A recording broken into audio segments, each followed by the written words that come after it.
Kondisi terkini anak tukang sayur disiksa Pak RT dan istrinya, babak belur.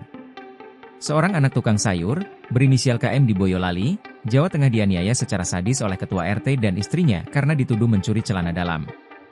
Penganiayaan itu terjadi di Desa Banyusri, Kecamatan Wonosegoro, pada Senin, 18 November 2024, sekira pukul 22 waktu Indonesia Barat.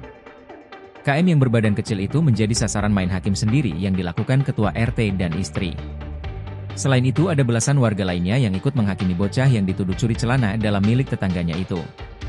Fahrudin perwakilan keluarga menyebut aksi main hakim sendiri ini terjadi di salah satu rumah terduga pelaku. Fahrudin menjelaskan, korban juga mengaku diseret di lantai yang kasar. Seretan itu menimbulkan luka-luka pada mata kaki dan punggung. Sementara itu, saat ini korban juga masih terlihat trauma. Nampak sebagian wajahnya masih ada bercak membiru.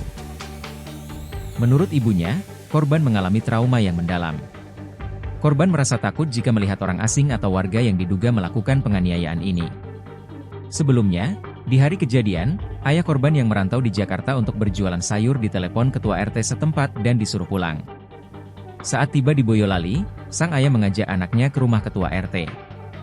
Lalu oleh ketua RT, ayah dan anak itu malah diajak ke rumah tetangga yang lain.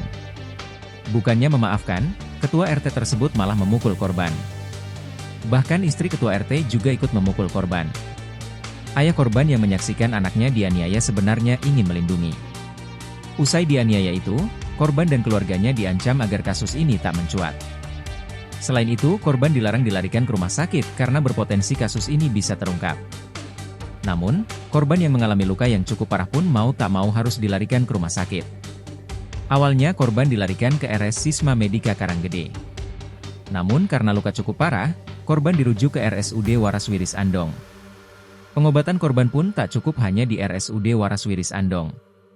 Karena ada penyumbatan, pihak rumah sakit menyarankan untuk membawa korban ke RS Muardi Solo. Kasus ini pun kemudian dilaporkan ke Polres Boyolali. Download Tribun X sekarang, menghadirkan lokal menjadi Indonesia.